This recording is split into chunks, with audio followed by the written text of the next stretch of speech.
Hello, everyone, and welcome back to Digging Through Dominoes, where we examine the dominoes in our past so we can change the game of our future. Welcome to Digging Through Dominoes, a podcast that looks at mental, physical, and emotional trauma through real and inspiring conversations. This is your safe haven that welcomes you in, but also isn't afraid to talk about what hurts the most. And now, here's your host, Teri Anderson. Today's episode's going to be shorter than the others because I'm not doing so great. I've got some things, shingles, internal shingles, what the heck? Who ever thought about something like that? I'm not feeling so good.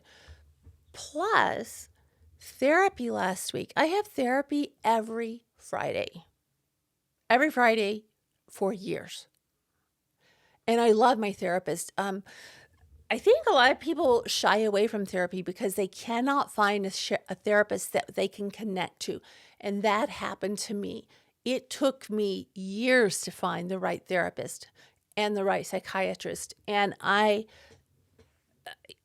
got a team. The three of us, we really work at this hard. We work at keeping me healthy and above the surface of the water, when there are a lot of times that I wanted to be nothing but below the surface of the water. Well, this week in therapy, we talked about some things that brought some things up emotionally for me that really are affecting me. And, I want to be really blatant, really transparent, really clear with everyone. I am still very affected by the things that happened to me when I was a kid. And I'm going to tell you about some of that, but with the forewarning that this is going to be a shorter episode this week for that very reason. I'm trying to still work through these things. And on the surface, they may not seem that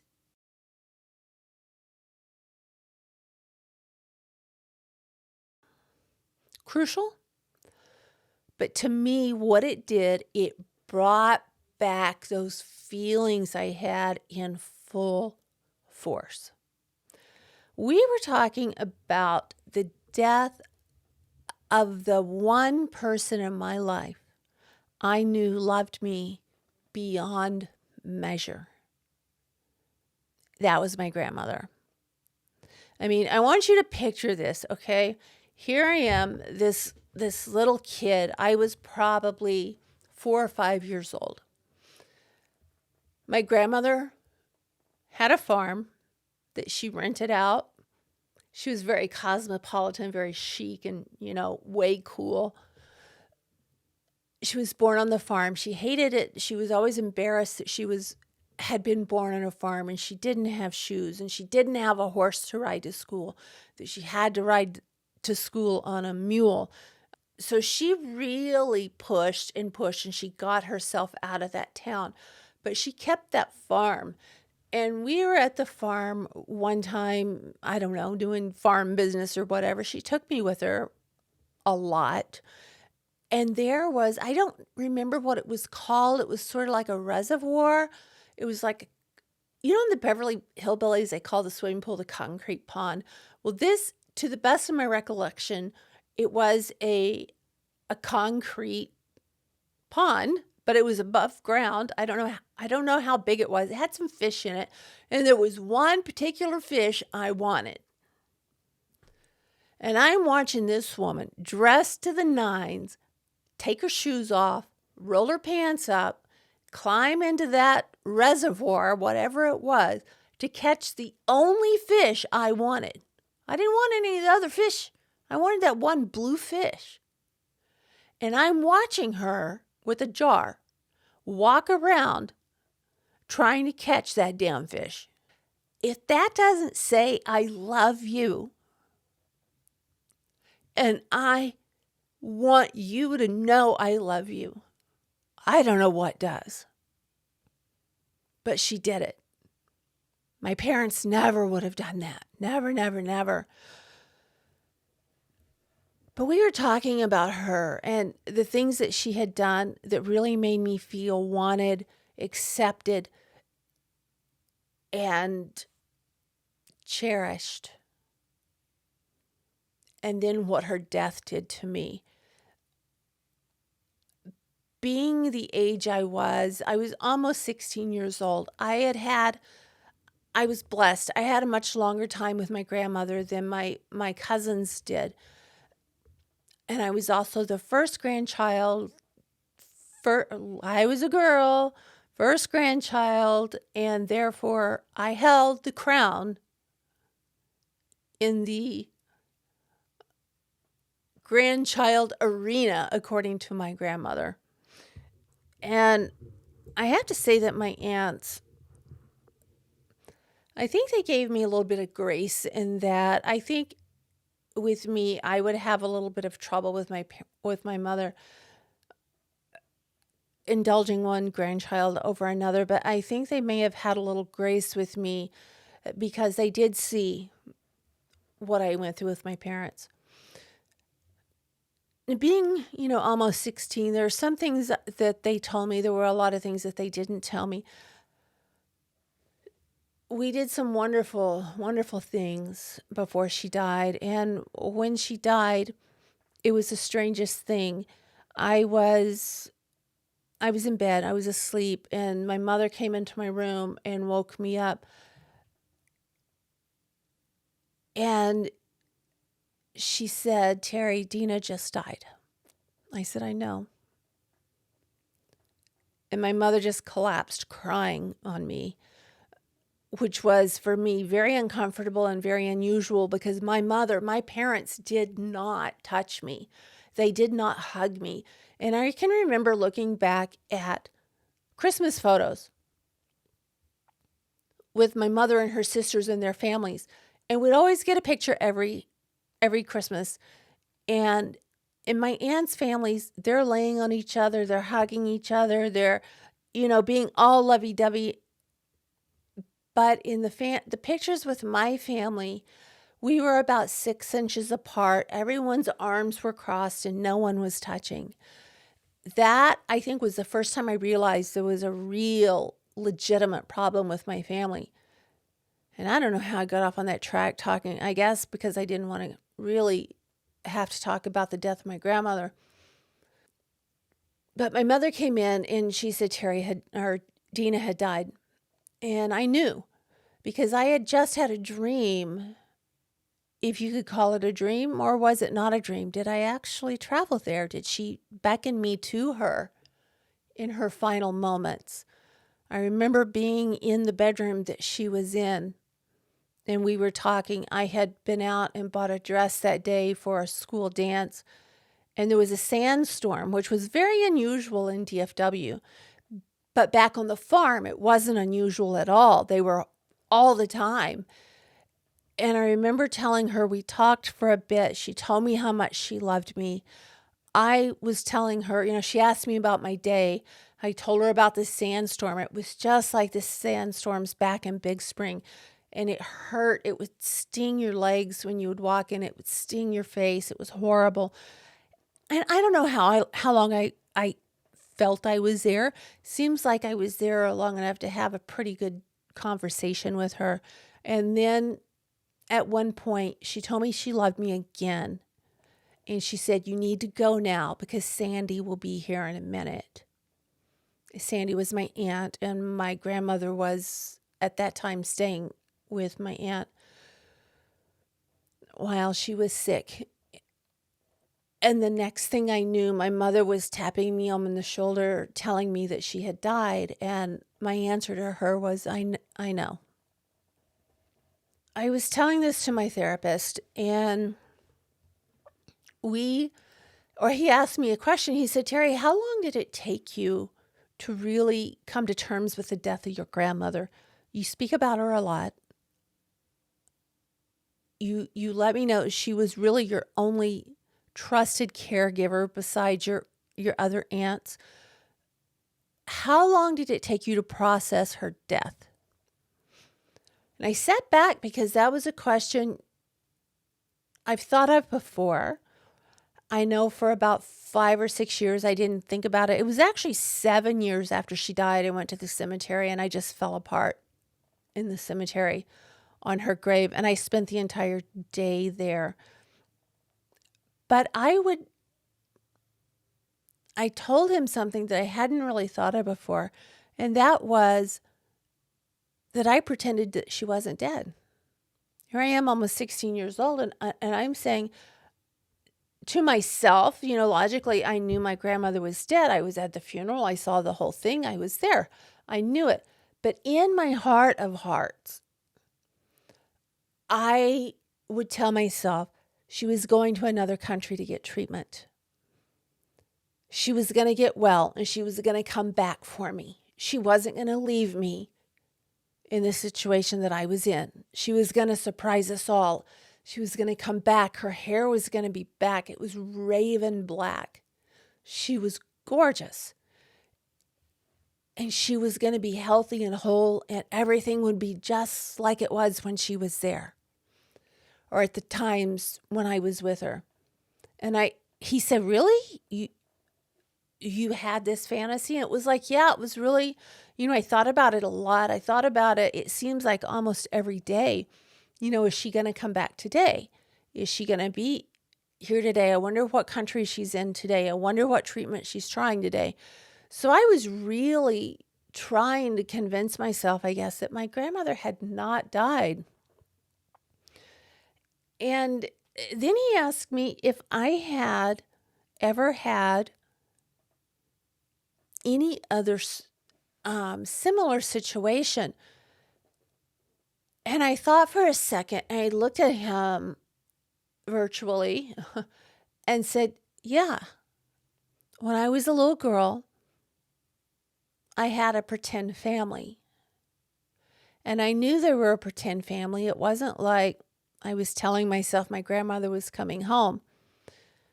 But I kind of created my own family where I was safe. I had even a nanny, and her main job was to make sure that no one hurt me. My mom and dad in that fantasy world had hired her basically for my protection. And when I look back at it now, I almost wonder if it was my grandmother that I had in that role. But I did. I had this pretend fantasy family where it was perfect. I would do things with my mom. We would go places. We would have fun. She would cook, which she didn't cook. And she was teaching me these things. And my dad was always really my real dad, but he was home. He was always home. He wasn't flying. He wasn't with other clients. He was home like the rest of the dads were. But I had a different mom and I had this nanny. And so we sort of talked through that. And that brought up this huge rush of emotion in just how abandoned I felt as a child. My parents made sure I had everything I needed. And I know when I was little and my dad was going to school and he was doing these things, my mother stayed home with us. I know that my grandmother did pay for a lot of things. She paid for my dance lessons. She paid for my Christmas presents. She bought me clothes. She paid for a lot of things. And as my dad's career took off, they did make sure that we had the necessities that we needed, but nothing else. At least my mom. My dad was gone. Mom came home. She'd go to bed. She would close the door. She would lock us out. But in my pretend family, that didn't happen. And, at the time that my mother went back to work, I was probably 12 years old, maybe 13 years old. Heck, I could have been older than that. But I still had this pretend family where I was protected. And I would retreat into that family. I wouldn't be hurt. I wouldn't be trying to get my mother's attention that I was really there. We wouldn't get into fist fights. I mean, my mother and I had some very physical altercations when I was young. And I really don't know why. I know a lot of them I had said something about wanting to be with my aunt or wanting to be with my grandmother or when I was going to see them. And I think that set her off. I think it provoked her. And now looking back on it, at 6 years old and seeing the trauma that my mother had gone through, not having her mother there, and then her daughter is crying out for her sister and her mother and not her. I think that really put more of a divide in there. And I take blame for that, and I really shouldn't, because I was young and those were the only people that had protected me. And if I cried out for them and was beaten like I was, or I wouldn't be spoken to, or I would have to stay in my room for however many weeks it was, the only safe place to be was in a fantasy world. And I think that I kept that fantasy world up for quite some time. I know into my adulthood, on the outside, I could be somebody completely different. I appeared confident and self-assured, but I wasn't. I was scared. I was scared I was going to lose something. I was afraid that I was going to die in a car accident. I was afraid. I had all of these fears within me, but I was putting on this brave face, this different face, so no one could see how horrible I was, that my mother didn't love me the way she loved my brothers, and that I wasn't so horrible that my dad chose a profession that would take him away from me all the time. And I know that's not what happened. I know that's not why my dad decided to become a pilot. He loved flying. But flying was really the other woman in his life, or was the woman in his life. Flying took him away from my mother, took him away from us. And my dad and I had always been very close. As close as we could be, I guess. It's really weird. I just said that. And then I realized, but wait a minute, Teri, your dad never hugged you. Your dad never told you he loved you. But he showed me in ways. He bought me toys. He made toys for us. He did things that he would interact with us. My mother would never do that. So that's the way I knew my dad loved me. And what's really weird is I don't ever really remember being hit by my dad. I do by my mother. And I know my brothers were hit by my father because I witnessed it, and it scared me to death to think that that could come toward me. And I always tried to be really good when my dad was home because I didn't want what I saw my brothers get. But at the same time, my gosh, being so lost and not realizing a lot of this until I was about 58 years old is when I felt safe enough to start letting this come out. That says a lot. That says how much damage and how much fear was there. And to think of everything that I've lost because I imploded. In 2008, when my dad died, or he died in 2007, my mother in 2006, 2008, I fell apart. And I think I've told you that's because I thought it was safe to do so then. And I really went to rock bottom. I had to rebuild every part of myself. And I don't think it was until the last 2 years, 2020, 2019, 2020, that I really made a lot of connections and realized I wasn't the bad kid. My aunts were telling me I was a delightful child. My grandmother loved me. My dad started talking to me a whole lot more after he died about how important it was to let your kids know you love them And he was still very uncomfortable with anything like that. He was basically left in a playpen all day long while his mother worked, and the neighbor would come up and feed and change him. So had my parents had traumas of their own to deal with. And last Friday, talking to I think Texas just came out of my mouth when I said Friday, talking to my therapist, it's made for a really long, really hard weekend. I've slept most of it. I went to I went to see friends perform. They're jazz musicians. I went to, a couple of things this weekend, and it helped, but it really, it distracted me. And it reminds me how I would distract myself before I knew what was going on, before I knew I had CPTSD, before I knew that there was really an emotional problem that I needed to work on, and I would escape. And I feel that's what's happening right now. And I really did a lot of research this week, and I was okay. I was okay doing the research. I was okay putting everything together. But Friday with therapy, it put everything in a new light, a new picture for me. It brought the past alive. It brought it back full force. And I'm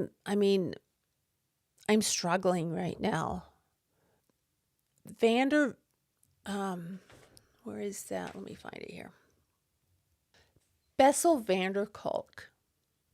Many of you, if you read a lot on PTSD, trauma, neglect, abuse, things such of that, you'll know that name, Bessel Kolk. He said, people talk about trauma as an event that happened a long time ago. But what trauma is the imprints that event has left on your mind and in your sensations. The discomfort you feel and the agitation you feel and the rage and the helplessness you feel right now. That's where I am right now. I'm not in the present. I'm fine. Not really. I'm not talking about, present day problems. It really resurrected flashbacks for me of when I was a child and some of the things that had gone on. And so I'm having a difficult time. So I'm going to ask you to forgive me, but I am going to cut this short because I need to focus on me right now for the next couple of days at least, and hopefully have a full-length podcast episode up next Tuesday. But I need to be aware, as you do, of what your triggers are, what you need to do to bring them down. And sometimes when we push through so far that we fall face first because there's something emotionally we need to deal with at that time, at that moment. And I know for me, it comes when I start sleeping as much as I've been sleeping. So I need to do some soul searching. I need to figure this out. I need to sort out this fantasy family and the fantasy that my grandmother had never died. Those are things that I held, and I think I put them in a box and put them away. But they're really quite disturbing right now. And I really don't feel it's like in anyone's best interest for me to go on and do more of an episode on trauma, on PTSD, on CPTSD at the moment, because right now I feel like a broken jar. And I know that it has been put together, but what Bessel Kolk said about the imprint, it's still there. I need to take that seriously because I need you guys to take it seriously. And I need to be in this position, if I'm going to be doing a podcast on mental health, overcoming a CPTSD and trauma, and I find myself in a position where I need help, I need to be able to be real with you and say, hey, I'm sorry, this has to be a short kind of on the fly episode because I need to recognize what my inner child is crying out for. And that's weird, trying to reparent your inner child. The first time I did that, it was like way weird. And I was in a flashback, and I realized I was in a flashback, and I realized what I was feeling at that time was nowhere near what the moment called for. I realized I was feeling what I was feeling when I was a little kid, and the same thing had happened to me. And so what I did was, I'm talking to myself. I'm talking to like little Teri there saying, it's okay. You're safe with me. I'm going to take care of you. I'm not going to let anything happen to you. You are safe. I mean, she was just 3, 4, 5, 6 years old. I'm 60. I think I can take care and protect a little child, especially if that little child dwells within me. So I need to heed that calling, and I need to do that. I hope you'll forgive me for that. Hopefully next week we'll be back with a revelatory episode of grand proportions, and that everyone will be able to learn something. But look at me and look at yourself. If you're feeling your triggers, you're walking through your triggers and you know what your triggers are, listen to them and take care of yourself. So that's what I'm going to do. I'm going to say bye for now, and I will see you next week. Thank you for listening to Digging Through Dominoes. Make sure you subscribe so you don't miss any future episodes. In the meantime, connect with Teri on Facebook and Instagram at Digging Through Dominoes, on Twitter at Digging Dominoes, and online at diggingthroughdominoes.com. Until next time, thank you for listening.